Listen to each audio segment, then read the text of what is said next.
All right, we are going to go ahead and get started. Welcome everyone to today's webinar, Road to Flourishing, 8 Keys to Boost Employee Engagement and Wellbeing with Lopus. I'm Nikki Collins, the Marketing Director here at RightNow Media. At RightNow Media, our mission is to work with the global church to inspire people to love others before self and Christ above all. We bring this mission to life in 3 ways. For church and ministry leaders, we offer RightNow Media, the world's largest customizable library of biblical video resources. Our hope is to come alongside you to help equip and disciple your people every day of the week by providing access to our streaming video library, packed with over 20,000 Bible study and personal care videos taught by pastors and Christian leaders like Francis Chan, Jenny Allen, Tony Evans, and more.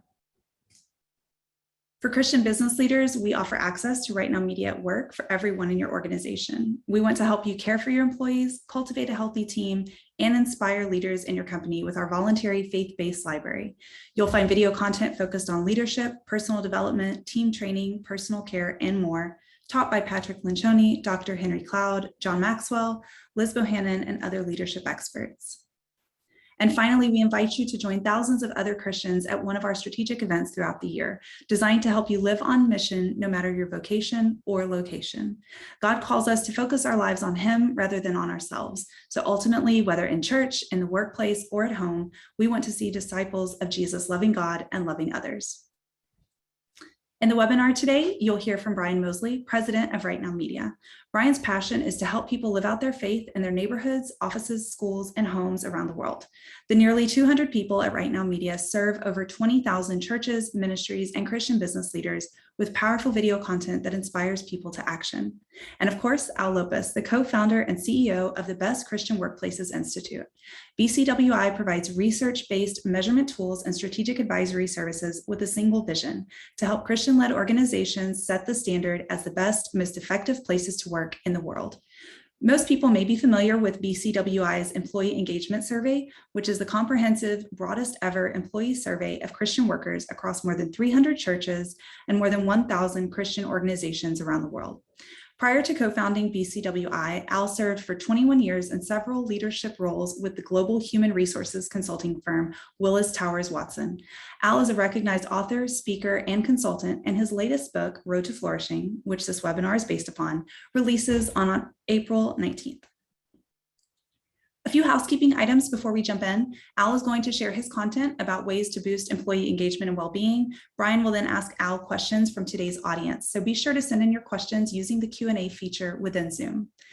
Everyone's microphones are muted throughout the webinar, and you may adjust your screen to see the slides or speakers better.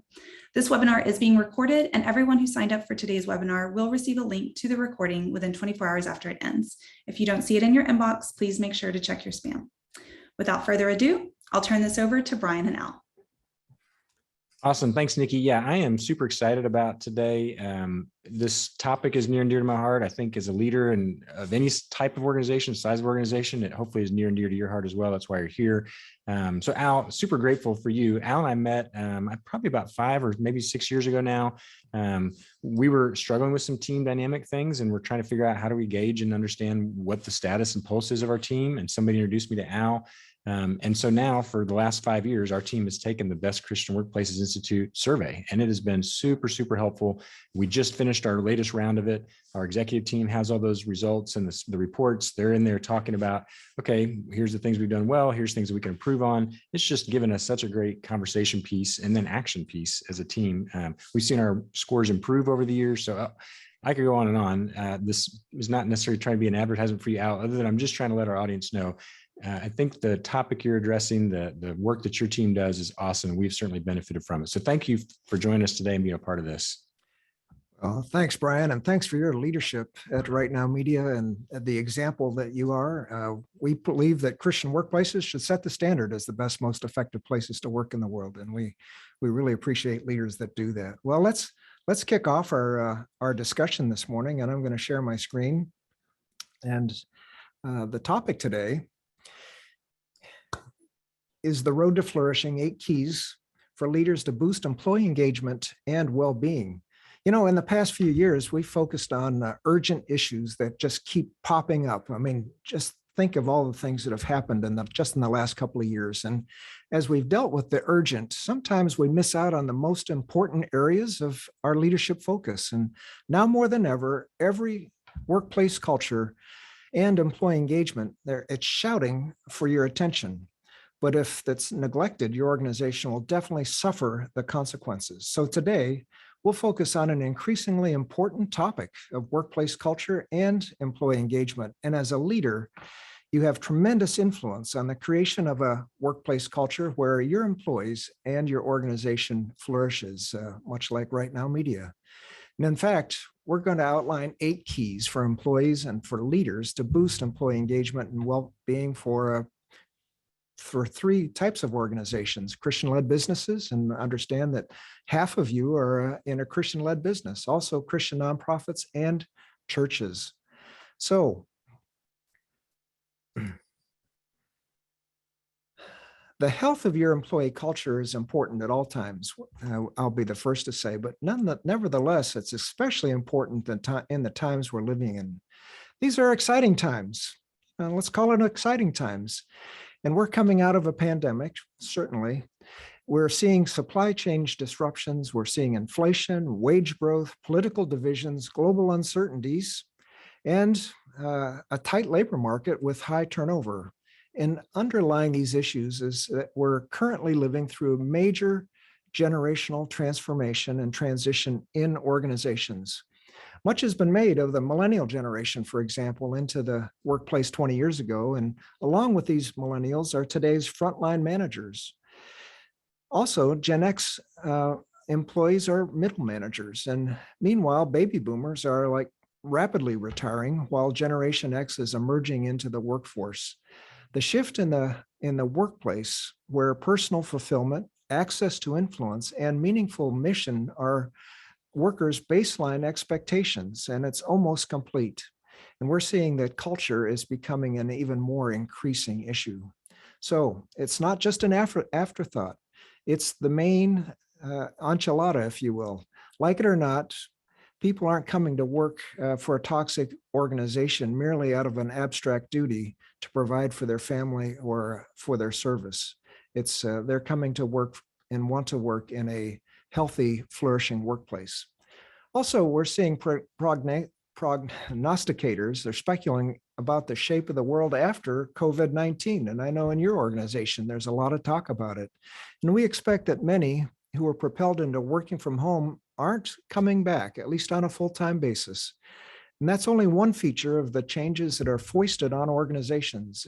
It's emblematic of the fast pace of change that characterizes our VUCA world. VUCA standing for volatile, uncertain, complex, and ambiguous. And I think you'll agree that that's what we're facing. And at the same time, there are certain fundamentals about flourishing workplaces that persist through challenging and changing times. Grasping the keys of workplace performance and sustainability allows organizations to thrive as conditions evolve. It isn't about plugging in the same strategy that always worked before. We can't go back.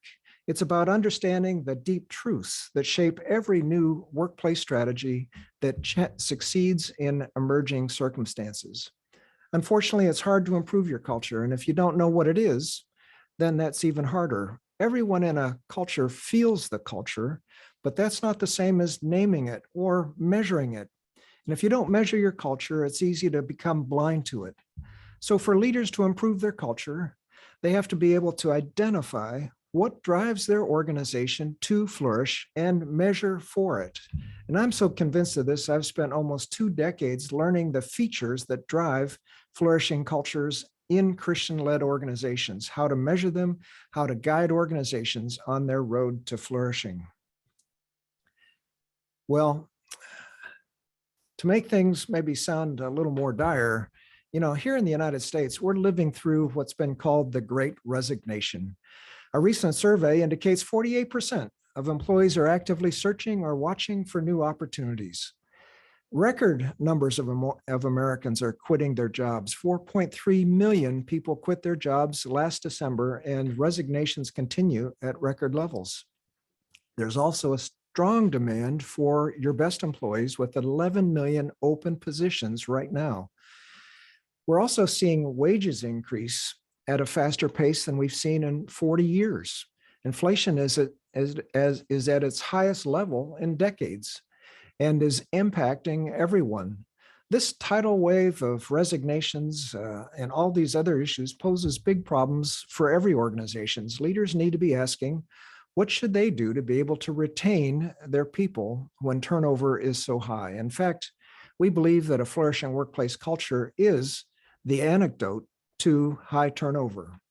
And, we look at the scripture for what it says about these things. Let's see. I love this proverb where leaders are encouraged to know the conditions of their flocks. So the question is, do you know the condition of your flock?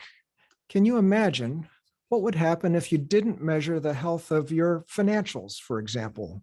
That's oftentimes how we measure the condition of our flocks as well. How are we doing financially? Well, what's our revenue? How much are we spending? How are we doing versus our budget? These are all questions that we ask. Or physical health. Recently a friend of mine went in for a physical. He had great health all of his life, but this time he found a heart valve was 90% blocked. They call it the widowmaker. They fixed it. He's alive today, making a difference for the kingdom, and he's thankful for his annual physical exam. What's the health of your workplace culture? Do you have the humility, even the courage to find out? You might be asking, what are the key indicators of health for a workplace culture in your workplaces?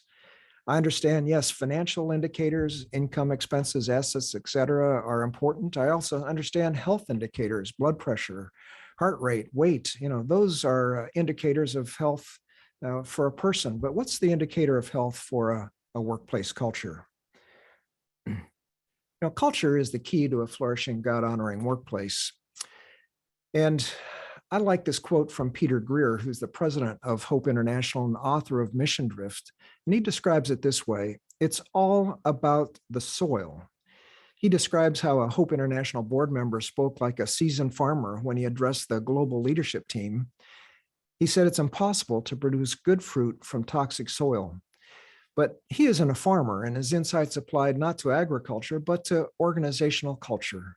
And his message to Hope's leaders was clear: nothing grows from a toxic culture. And of course, the converse is true. Healthy culture is the organizational equivalent of fertile soil, and it produces an abundance of good fruit. But it takes much more than free coffee and donuts and paid holidays to cultivate a flourishing culture. Whether we choose to invest in or ignore the soil of the workplace culture, it runs deep, affecting every aspect of the organization. And the thing is, creating a culture that engages your employees is an absolute strategic game changer. You'll start seeing your employees outperform your expectations and surpass your organization goals. And instead of facing a tsunami of resignations, you'll find yourself with an entirely different challenge, keeping pace with an incredible team that's doing great things. That brings the question, what is workplace culture? Culture can be thought of as the things we do around here, or how we do things around here. It comprises the shared values and beliefs of an organization or a group, expressed in priorities, decisions, and above all, behaviors. And in formal and informal ways, culture is established by people in the group with the greatest perceived authority or status. That's another way of saying it's usually the leaders that really define the culture in most organizations. And these culture shapers communicate and reinforce norms that shape the expectations and actions of the people in the group.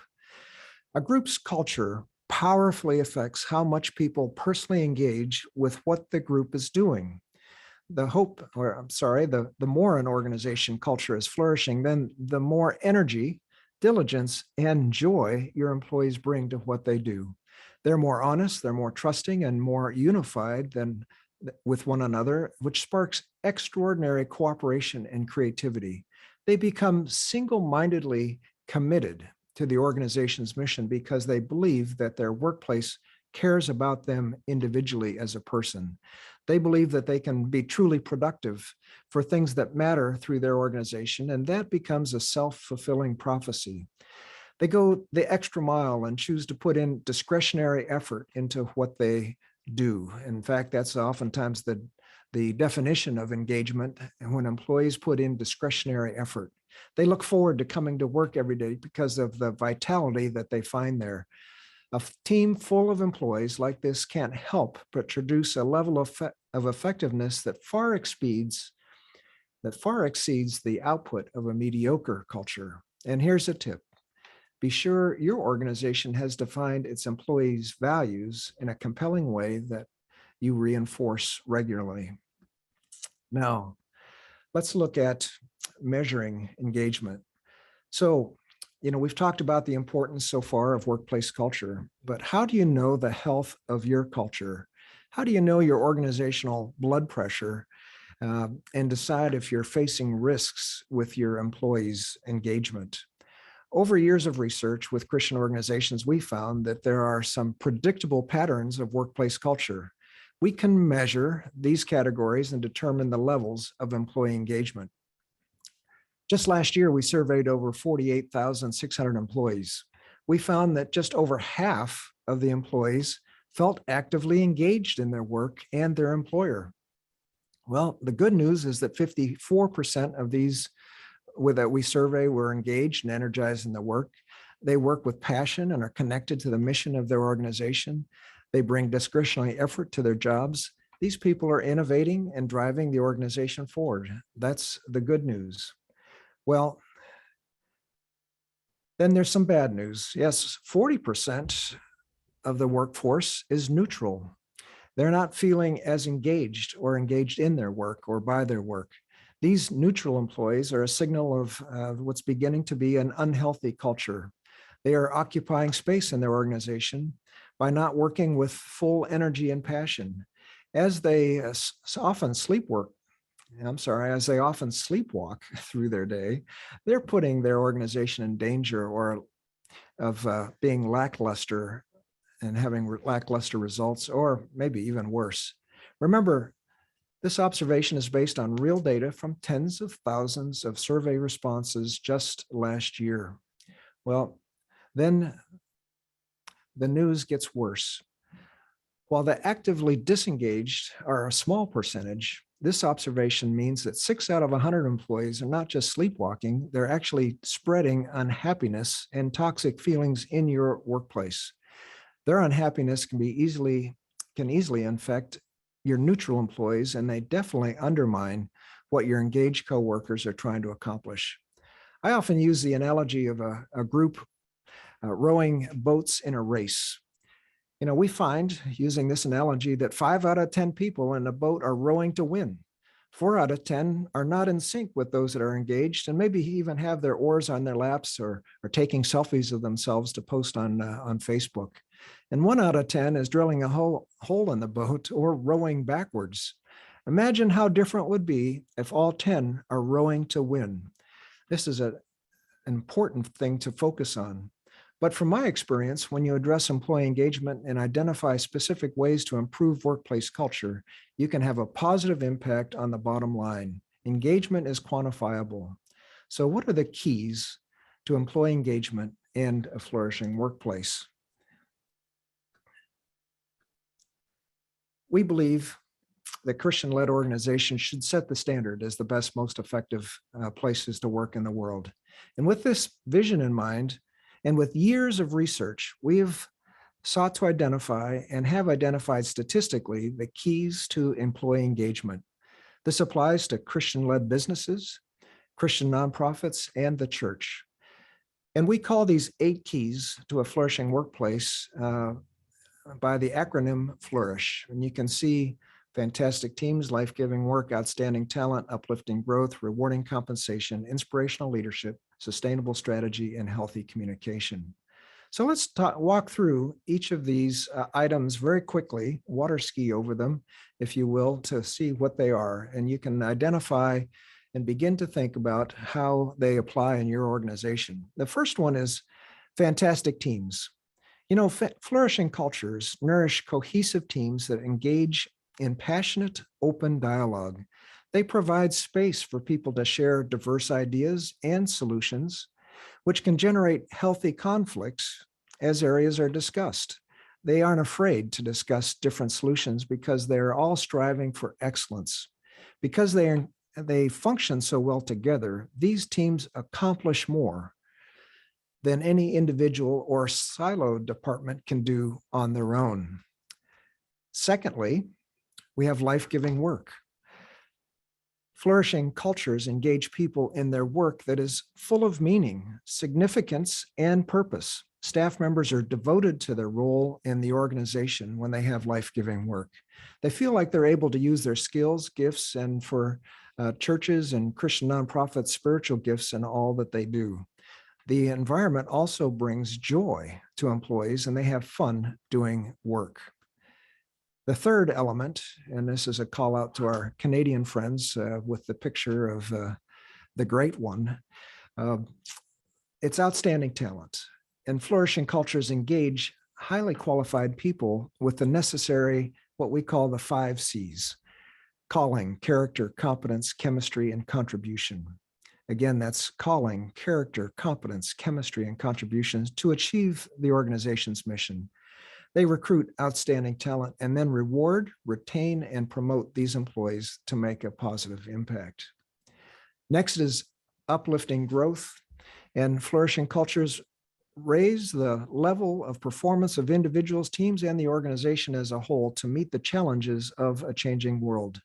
And growth emerges from a combination of job-related experience, insight, interaction with supervisors and coaches, and continuing education. A strong relationship with employees and supervisors results in growth, development, and recognition that is personalized and meaningful. And we've all heard the saying that people join organizations but leave managers. And so this focus on the relationship with the frontline manager is critically important in uplifting growth. Next is rewarding compensation. You know, flourishing cultures provide significant tangible remuneration and benefits for employees' surface. Equitable total compensation provide employees with peace of mind and that their families and family financial needs are being met and that their employer values their contribution. Rewarding compensation signals to employees that their service is valued for the long term. Next is inspirational leadership. And flourishing cultures have leaders who exhibit both good character and competence to lead. These two are very critical as part of this inspirational leadership. The organization proactively selects, promotes, and trains leaders who have a genuine, vibrant relationship with Christ in many ways, and the qualities of compassion, humility, transparency, and the fruit of the Spirit are evident. This inspirational leadership results in an environment of trust, integrity, and operational excellence. Sustainable strategy is the next area, and we see that flourishing cultures follow a deliberate, effective approach to serve their constituents. They have an excellent business plan to meet the needs of that the organization has set out to remedy and to achieve the overall vision of the organization. Employees have clear goals and understand how their work fits or aligns with the overall mission of the organization. Then finally, the H is healthy communication.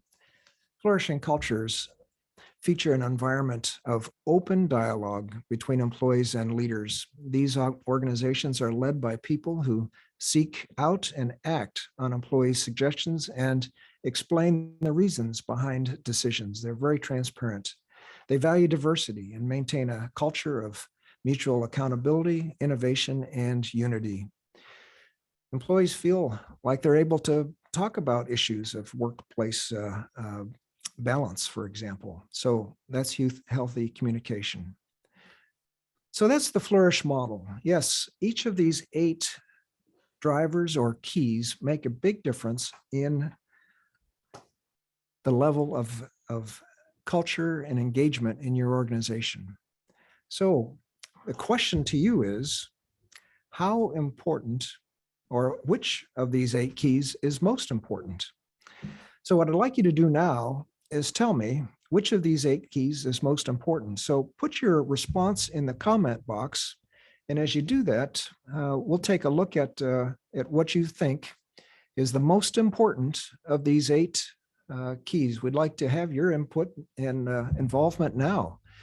So Brian will be looking at the results as they come in, and he can share what we find.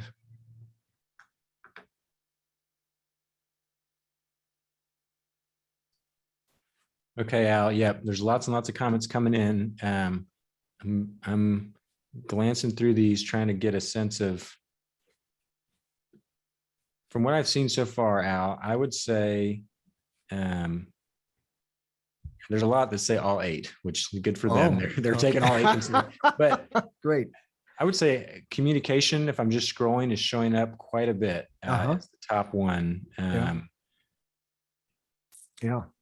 Yeah. I would say just scrolling through, and then uplifting growth is showing up quite a bit as well. But again, there's answers for all of them, but just scrolling through, and again, there's a lot of responses. I don't think I can count them all physically, but communication seems to be showing up as the top. As a top one. Well, thanks, Brian, and thanks everybody for putting your feedback in.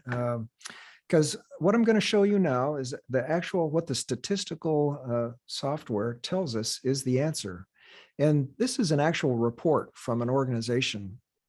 And and what you're looking at, let me just explain this, is you're looking at inspirational leadership is actually the most important. And you can see the name of the size of the sphere, and that corresponds with this number. The numbers all add up to 100. So you can see the relative value of each of these. And the higher they are on the chart, the more important. So inspirational leadership is number 1. Number 2 is life-giving work. And as you mentioned, communication, that's in the middle down here, and uplifting growth is actually about the same as communication. So this is why it's so important to understand the statistical impact. Identifying them and measuring these H keys is an important step in helping organizations flourish. But the data also revealed more information. And again, we're able to identify the biggest, most positive impact on workplace culture using a method that's called the relative weights analysis. This is a statistical program. This isn't what Al Lopus thinks. This isn't what the best Christian workplaces think. This is what statistics tells us based on hundreds of thousands of employee engagement surveys. So we're able to rank these. Now, the strongest overall influence, as I mentioned, is inspirational leadership, closely followed by life-giving work.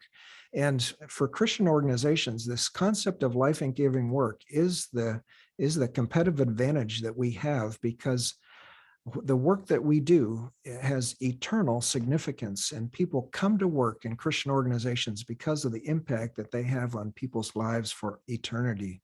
And that's something for us to think about. Also, there comes sustainable strategy and healthy communication and outstanding talent. That's a virtual tie in this medium influenced area. And then a little weaker is yet still significant is uplifting growth, rewarding compensation, and fantastic teams. So by examining itself through the lens of these 8 keys of a flourishing culture, an organization can get a clear view of the strengths to soar on and weaknesses to shore up its workplace culture. In addition, because we know the significant and relative importance of these keys, we can pinpoint the areas of improvement that will have the most impact on workplace culture. And as we look at this list, again, I haven't fully explained this chart. The bigger spheres have more impact, but then for every organization, we're able to identify how they compare with other organizations in their sector. And the idea is to move everything to the right, to have more influence. And in this case, we'd pinpoint, we'd want to improve life-giving work, because that's going to have the biggest impact on engagement in this organization, as well as then move some of these others that are further to the left to the right. So this helps us prioritize the issues that need to be focused on. So this brings up the question, how healthy is your culture? And we encourage every organization to bring the health of their culture into the light so it can be seen. You know, unsurprisingly, if a flourishing culture engages workers, a culture that isn't flourishing disengages them. And there's a wide range of suboptimal cultures, from modestly healthy to downright unhealthy. And as an organization slides down the scale, the consequences can become more and more apparent and significant. You know, people become dissatisfied with their jobs, and they merely do what they need to do to get by. Innovation disappears. Interpersonal conflicts sprout and escalate. Some people become actively undermining leaders. Employees take time off, and as much time off as they can get, both for legitimate and illegitimate reasons. So sick time oftentimes soars. Turnover increases, and in particularly top performers find work elsewhere. Because the best people are gone, productivity drops sharply and goals aren't met. Poor outcomes proliferate and revenue declines. This is unfortunately true.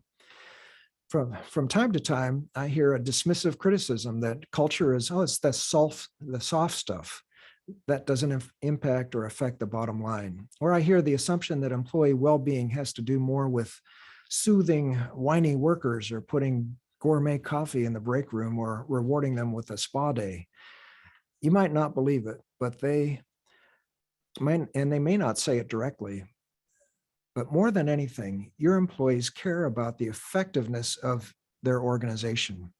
The workplace culture they want is one that makes the organization succeed. They want work without perks, but they want to work with purpose and promise. So, what are the signposts? How do we create this flourishing workplace? And I'll wrap up with a couple of observations. You know, Max Dupree writes, the first responsibility of a leader is to define reality. So the first stage of a journey towards flourishing is to discover the reality of your workplace culture.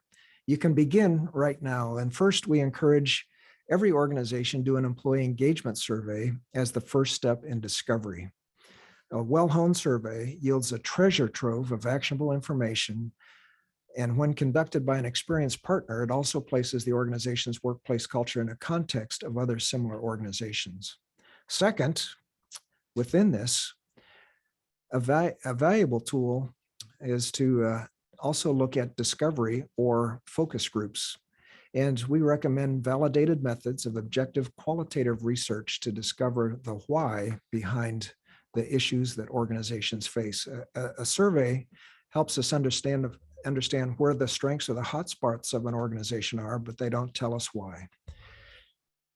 And what about survey fatigue? Well, we've found that employees whose organizations invite them to assess the health of their workplaces at least annually and act on it look forward to giving their feedback. We've also found that employees and leaders in these organizations who receive feedback as a gift and become even more effective. So third, within this discover area is a tool that we recommend that is also helpful called a 360 leadership assessment. So this provides helpful, actionable feedback to help leaders develop in ways that build their culture. Now, the second stage that you can see on the right is build. And understanding, while understanding is essential, it isn't sufficient to build a flourishing workplace culture. So with employee engagement data in mind, the next step is to identify key focus areas for cultural growth to build the programs necessary for success. So leaders have to act on what they've learned in order to solve problems and unlock the sources of health that are already in the organization. So the second stage is to build a plan to increase the health of the culture that requires a workplace growth action plan. And to make this happen, leaders might need to do any of the following, like training leaders to become culture champions in their organization, or provide guidance on installing and designing a leadership development program, or designing performance development programs, or developing a compensation philosophy and system, or to have conflict and communication training, or maybe even then develop talent and leadership pipelines. These are just a couple of examples. Now, the third stage you see on the left is grow. And that's the final stage of the road to flourishing, and that's to grow your workplace health and impact by implementing the action plans that effectively, through effective follow-up. Organizations that continually nurture their workplace culture are those that eventually flourish. And this takes time, expertise, and intentionality. The road to flourish, though, is a continuous process. It's in this circle, and it goes year after year. After the growth stage, we return to discover again. You can see back to the top. It's critical to conduct a second employee engagement survey 1 year after the first to measure how the workplace culture actually changed and what action has been implemented and what actions are working. And in some case, what you've done that didn't work so well. Leaders often ask me, so how long does it take to get an organization and have your culture go to the flourishing workplace level? And of course, it depends on where you start. Elevating your culture to a flourishing level and having it at least move there could take a 3 to 5 year process if your organization started at a very unhealthy level. And for some reasons, and for that reason, I should say, those that have worked on their culture improve and have improved it say, we're never going to go back to that unhealthy or toxic area. We really love being in this flourishing area. So growing is a continual process to be attended to year after year. Let me just conclude then with this final, what's the first step to your road to flourishing? And, clearly, over the years, I've had a privilege of getting to know many leaders who have taken their organization on the road to flourishing. And I've also encountered many who have not taken the road, as well as some who have begun the path, but haven't seen it through. And some leaders have said that the timing isn't right to begin the discovery with an engagement survey. And others have said there isn't money in the budget, but these objections are fairly uncommon. There are usually other reasons for hesitation, and the truth goes a bit deeper. Some leaders want to avoid the road because of a lack of confidence in their own abilities, perhaps. Other leaders avoid the road because, well, to put it bluntly, they're afraid of what they might hear. Or others will say that they don't really have the time or energy to put effort into it, so they're going to wait. But many have heard me say, feedback is the breakfast of champions. Servant leaders embrace and welcome feedback as a source of useful information so they can better serve. So whatever your situation, however intractable your problems may seem, whatever it is that you've tried and it hasn't worked, I assure you that your workplace can flourish too. Checked out workers can engage again for the first time. Revenue and profitability can rise. Your positive Christian witness can expand. And most importantly, a watching world can look at your business or ministry and say, I want what they have. See how they work together. See how they respect and even love one another. And as Jesus prayed in John 17, the world will come to know that God is real and Jesus is his son when they see a thriving culture in your organization on the road to flourishing. So that's a summary. And thanks, Al. Yeah, I mean, that's so much good stuff packed into a very short amount of time. I know there's some questions that some folks have asked, and I want to get to as many of these as we can and just, try to respond to stuff. And so some have come in through the Q&A, some have come in through the chat. I'm going to try to hit some of these as well. And honestly, I mean, I've been through your content before, but there's even some questions that came to my mind going through it today as well. And some are going to be real practical, just kind of diving in, but bigger picture, who owns the culture of an organization? I mean, oftentimes when we hear of stories of a bad culture, we tend to look at the leader and go, well, it's because that person is so rotten or they've not set things up well, or they've done some really bad stuff. Is that too much blame or responsibility put on the shoulders of the leader? Because if the culture is really good, do you in turn go, well, the culture is so good because of that leader? I mean, who owns it? Brian, I believe everybody owns the culture in their organization, and certainly leaders, as I mentioned, have a influence, and perhaps the largest influence in the culture. But everybody owns it. Everybody has responsibility to make sure that the culture is is healthy. They have it. They have a personal responsibility to act in healthy ways. And then they also, I love it when there's a thick culture in an organization where leaders will call one another out and say, you know, we don't do that here because of our values, or our culture is just doesn't tolerate that kind of behavior. So everybody has responsibility for the health of their culture. Employees, the supervisors, managers, directors, and leaders, but everybody has a role in it. We can't just point the finger at leaders. Again, leaders have a big influence. There's no question. Yeah. Okay, that's great. Talk for a moment again. You talked about some, but talk a little bit more about the idea of the engaged versus the disengaged, or the engaged versus the neutral. I mean, and somebody even chimed in and said, you know, they've looked at Gallup polls that were even, harder statistics than you presented, of just the low amount of people that are truly engaged. How do you help people who are listening here today know, are my people engaged or are they disengaged? Like, how are you defining that? Yeah, so engagement overall is is defined as the level of discretionary effort that people put into the workplace. And so, and you mentioned Gallup. You know, the Gallup will say in the United States 33% are engaged, and I'm saying, well, you know, we found 54%. However, Gallup never really explains how they measure engaged. And so, as we have defined it and measure it and make it available, we're seeing 54%. And we also encourage, do we focus on engaged or neutral or disengaged? Many times leaders will say, well, who are those 6% that are disengaged, or whatever the number is in their organization. And of course, we don't know who they are. We just know that that's it. But we encourage leaders to focus on building the engaged group, and then bringing the neutral people into the engaged group first as a priority. So again, the neutral are people that are again not as engaged. They're not bringing discretionary input, and then the disengaged are just really undermining the organization in many cases, because they've turned so negative. But that would be a start. Yeah.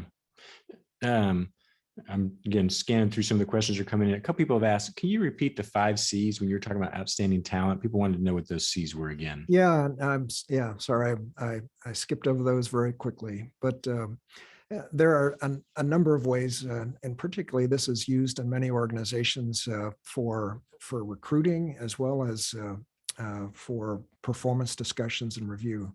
But calling is the first one, and in Christian organizations particularly, we understand that. And then we look at character, competence, chemistry, and then contribution. And contribution isn't one that you've heard of. You've heard primarily, I'm sure, of character, competence, and chemistry. But contribution is one. Is what do people bring to the organization in terms of contribution? Now, another C that we often hear of is culture. But again, I think if you have those 5, you've got a good culture. Great. Again, I know some people were asking to be reminded of those. There's, in the world that we're in now, there's a lot more team members working remotely than there has ever been. How are you seeing, organizations and teams being able to engage those even when they're not physically in the same space? What are you learning there? One of the primary things, Brian, that we're learning is the importance of that frontline manager, and reaching out in one-on-one meetings and having those on a very consistent basis. Again, so it's that frontline manager that is the contact with the organization, and that's critically important. So having one-on-one meetings, some have those structured, some are even unstructured, but to make sure that employee is connecting with their supervisor on a weekly or at least every other week basis on a consistent basis is important. Also, then there's still group communication, all hands, those types of meetings that are necessary, important, videos that are presented, but again, I focus on that relationship. The key is the relationship with the frontline manager is the way to handle a distributed workforce and to keep that culture, that connection strong with every one of your employees.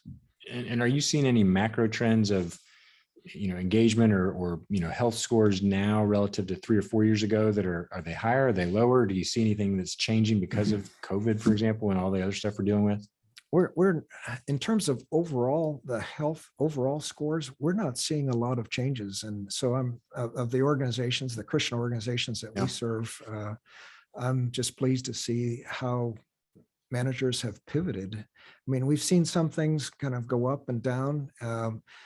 One thing that is certainly impacted, every leader should be thinking about, is the level of trust in the organization.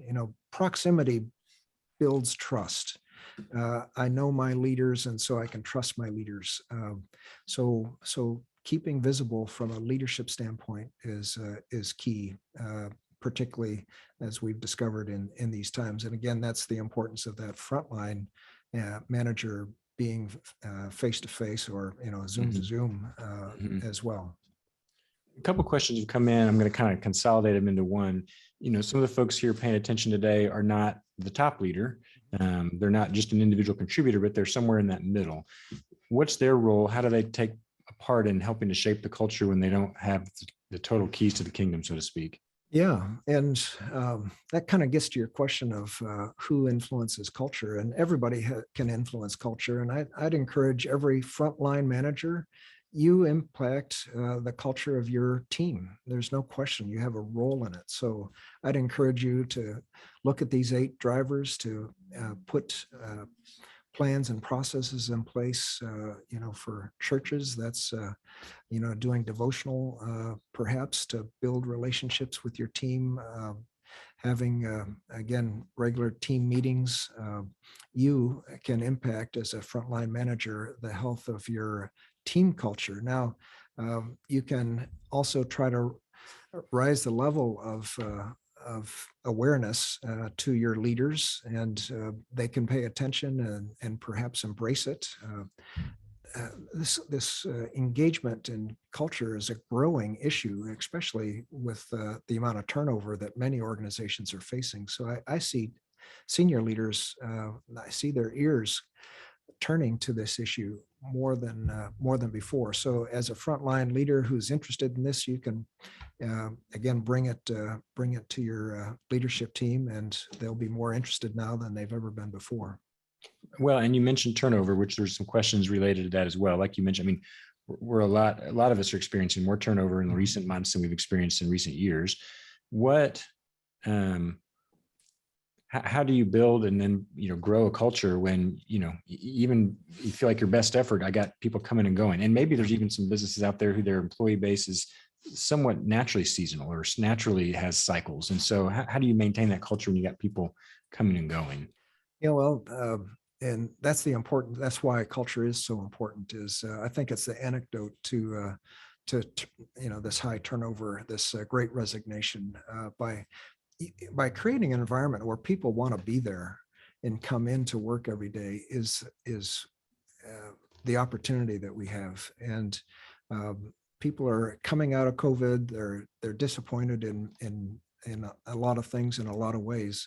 And if they're able to find meaning and purpose in their work, they're going to stay. And again, it's a VUCA time. There's a lot of volatility, and being in touch, having leaders being in touch with their employees. What are the issues? Make sure that again they're known, that employees know that leaders are listening and adapting.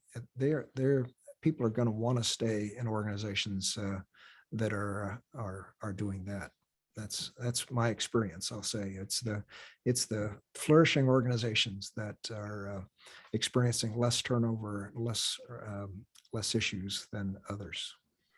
One of the things you mentioned in your presentation that kind of stuck out to me, and then you hit on it at the end, is this discovery phase, and just really getting the data on what's going on within your team. And like I mentioned at the beginning, certainly that's where we were several years ago, where it's like I knew there was some things that I probably should know about, but I didn't know how the best way to discover those. And the survey really did help.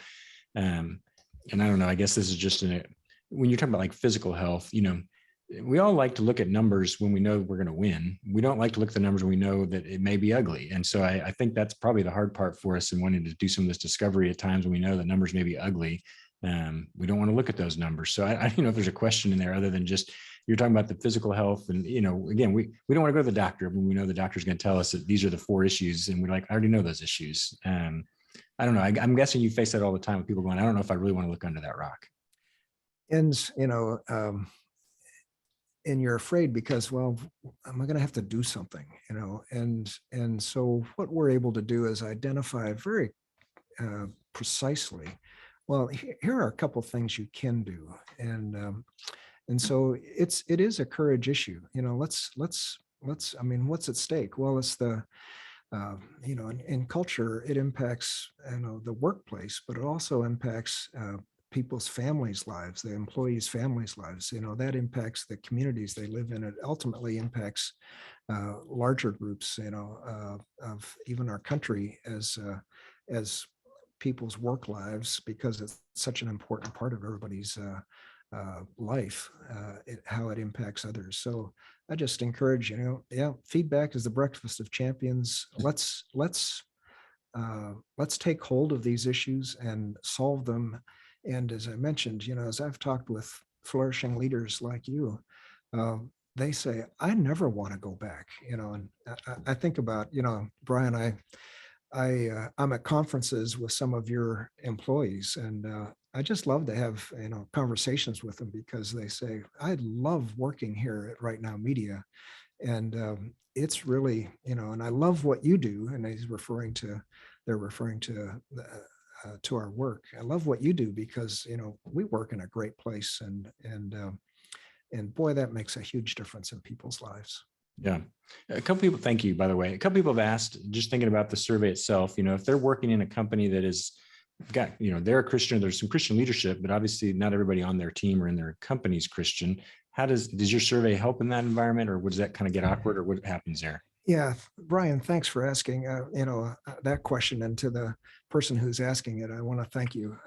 I thought about covering this. So first of all,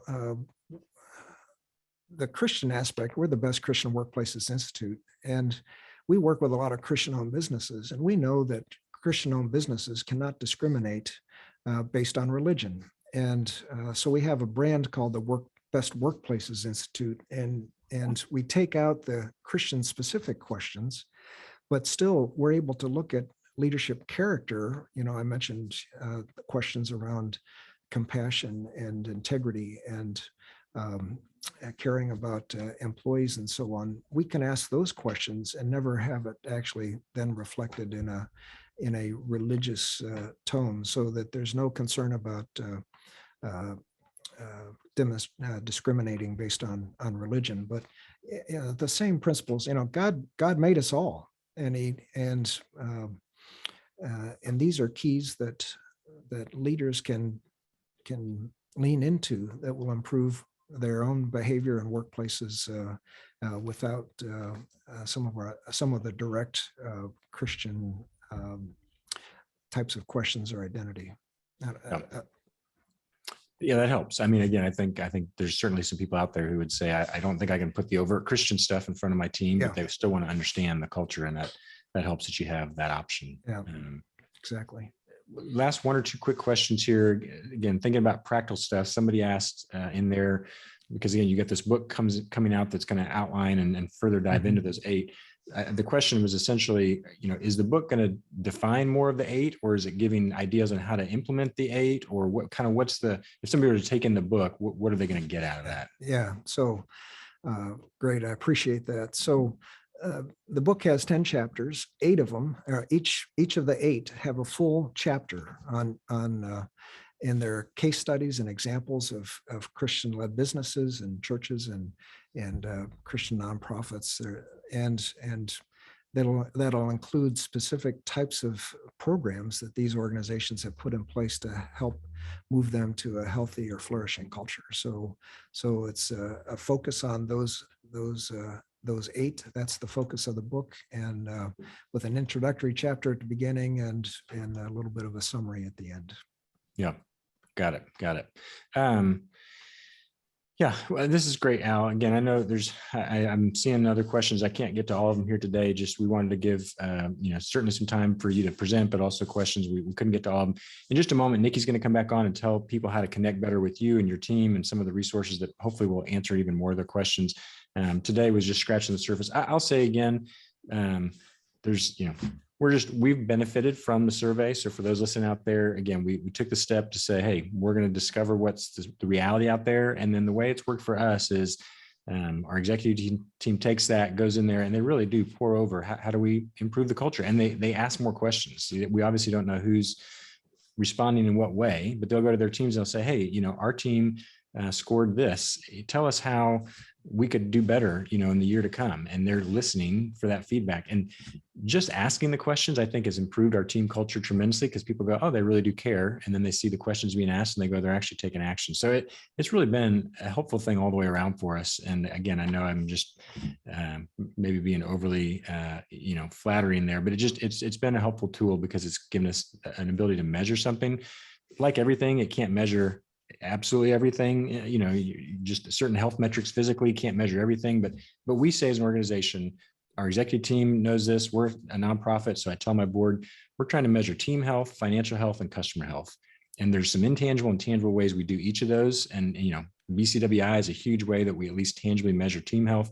Of course, we look at revenues and budgets for financial health, and on customer health, we're looking at NPS scores and other customer feedback. But without the real data, it's hard to say, are we healthy? So those three areas for our executive team is what we keep a focus on every year. And your work has helped us define the team health much better. So thank you for sharing this today. I hope others can really benefit, because I do truly believe when our teams are healthy and flourishing, it allows God to do what he wants to do through our teams. And without it, it just kind of all gets stuck in a landlock of, toxicity. And so thank you for helping people clear that logjam up. Thank you. Yeah.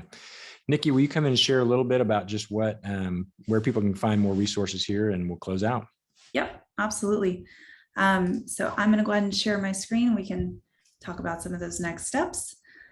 So first of all, I want to say thank you, Al, for your time today and sharing your wisdom with us around employee engagement and how to become a flourishing organization. I know as a director here at RightNow Media, getting that feedback and being able to take that back to our teams, like Brian was saying, can be so helpful, just going right to the source of how we can grow and improve and just become a better workplace for our existing employees as well as future candidates. So as far as next steps, Al's new book, Road to Flourishing, releases April 19th. I know we talked about this a little bit, but the book will take an even deeper dive into some of the concepts discussed today, plus provide great examples of how these principles are put into practice in thriving organizations around the world. You can learn more about the book and pre-order your own copy at roadtoflourishing.com or anywhere that books are sold. BCWI offers the comprehensive, broadest ever employee survey of Christian workers across more than 300 churches and over 1,000 Christian organizations around the world. You can also learn more about BCWI at bcwinstitute.org and follow them on social media, plus tune in to the Flourishing Culture podcast. We'd love to talk with you more about how RightNow Media can help equip your people, either in your church or in your workplace. So depending on if you're a church or ministry leader or business leader, we'd love for you to schedule a free in-depth demo at either rightnowmedia.org/get-access or rightnowmedia@work.org/schedule-demo. And with that, we'd like to thank everyone for attending today's webinar. Thank you and have a great day.